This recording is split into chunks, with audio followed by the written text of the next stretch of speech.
बाळाच्या मृत्यूस कारणीभूत असणारे आरोग्य कर्मचाऱ्यांचे निलंबनच करा। सामाजिक कार्यकर्ते यांचे दवाखान्यासमोर अर्धनग्न आंदोलन। पाटण तालुक्यातील हेळवाक प्राथमिक आरोग्य केंद्राजवळ सामाजिक कार्यकर्ते भरत कुराडे यांच्या मार्गदर्शनाखाली प्रहार जनशक्ती पक्ष पाटण तालुकाध्यक्ष माननीय शुभमजी उबाळे, मनसे कोयना विभाग अध्यक्ष माननीय समर्थ चव्हाण, सामाजिक कार्यकर्ते रवी सकपाळ, रवी कदम, विनोद इंगळे, रामचंद्र वाळवीकर यांच्या उपस्थितीत हेळवाक प्राथमिक आरोग्य केंद्रात अर्धनग्न आंदोलन करण्यात आले। मागील महिन्यात एका 3 दिवसाच्या बाळाचा दवाखान्यात मृत्यू झाला होता। त्याची चौकशी करून आरोपीवर गुन्हा दाखल करावा यासाठी हे आंदोलन पुकारण्यात आले होते। तसेच आरोपीवर जर कारवाई झाली नाही तर उग्र आंदोलन करावे लागेल असा इशाराही श्री भरत कुराडे यांनी यावेळी दिलेला आहे।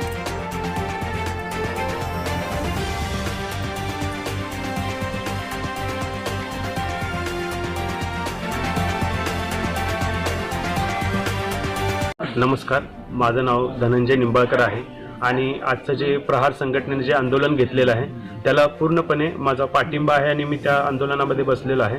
कारण कशासाठी बसलेलो आहे की आज जे या नाव परिवारावर जो अन्याय झालेला आहे आणि हा अन्याय झालेला आहे तो डॉक्टरांच्या चुकीमुळे झालेला आहे किंवा इथल्या नर्स आहेत त्यांच्या चुकीमुळे झालेला आहे।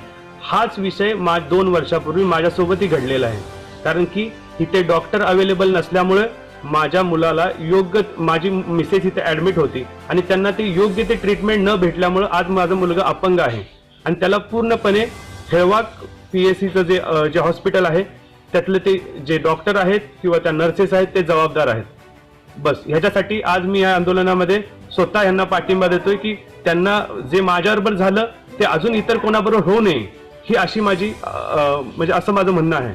नमस्कार, मी रवी सकपाळ। आज हेळवाक येथे आंदोलनाला बसलो असताना मला एवढंच सांगायचं आहे की गेला 1 महिना झालं आम्ही न्याय मागतोय।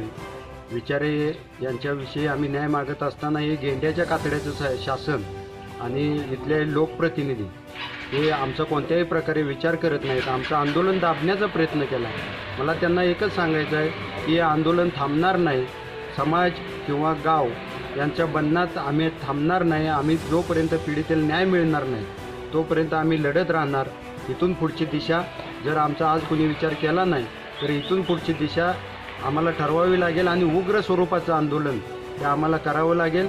जोपर्यंत या डॉक्टर व ज्या नर्स आहेत, ज्या दोषी आहेत त्यांच्यावर मनुष्यवधाचा गुन्हा नोंद झाला पाहिजे आणि पीडित कुटुंबाला न्याय मिळाला पाहिजे, तोपर्यंत हे आंदोलन थांबणार नाही एवढंच मी सांगू। आज प्राथमिक आरोग्य केंद्र हेळवाक या ठिकाणी जे लाक्षणिक उपोषण लावलेलं आहे, पीडित महिला बिचारी जे आहेत नाव गावातले त्यांना अजूनपर्यंत न्याय शासनाने दिलेला नाही। या ठिकाणी प्राथमिक आरोग्य केंद्र जे आहे या इथल्या डॉक्टरांवरती, कर्मचाऱ्यांवरती, संबंधित जे कर्मचारी आणि डॉक्टर आहेत यांच्यावरती कायदेशीर कारवाई होण्यासाठी हे आजचं आंदोलन आहे।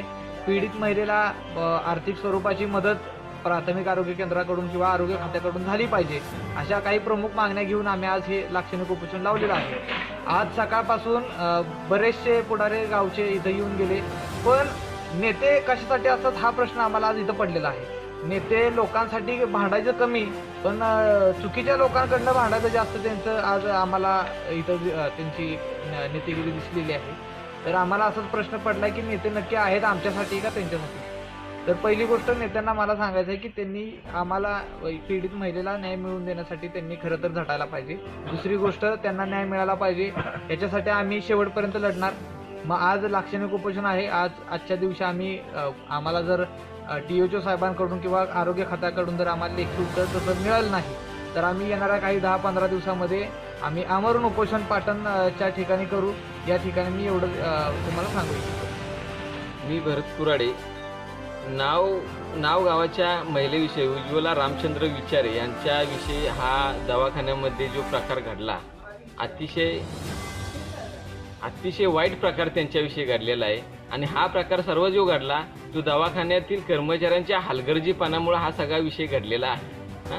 अनेक वेळा आणि संबंधित सर्व कार्यालयाला आम्ही आमच्या पद्धतीने लेटरे दिली, परंतु याच्यावर कोणताही विचार करण्यात आला नाही। त्याचं फॉलोअप म्हणून आम्हाला त्यांच्याकडून आम्हाला लेटरसुद्धा साधं दिले गेलं नाही आणि अशा पद्धतीने होत असताना अनेक प्रकार असे दडपले गेलेले सुद्धा आहेत।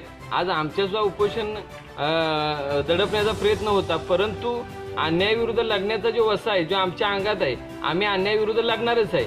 आणि आता आम्ही इथं उपोषणाला बसलोय. अजून त्यांचे कोणतेही कर्मचारी किंवा कोणताही अधिकारी या ठिकाणी उपस्थित आलेले नाहीत. आणि जर का ते आले नाहीत, आजचं लाक्षणिक उपोषण आहे, ह्याच्या पुढं उग्र आंदोलन करण्याचा आम्ही प्रयत्न करीन आणि संबंधित पीडितांना न्याय मिळवून देण्याचा प्रयत्न करीन. मग त्यासाठी आम्हाला आत्मदहन करावं लागलं तरी आम्ही त्या गोष्टीसाठी तयार आहे. मग जिंकू किंवा मरू, माणुसकीच्या शत्रूसंगे युद्ध आमचे सुरू, एवढंच मी सांगतो तुम्हाला.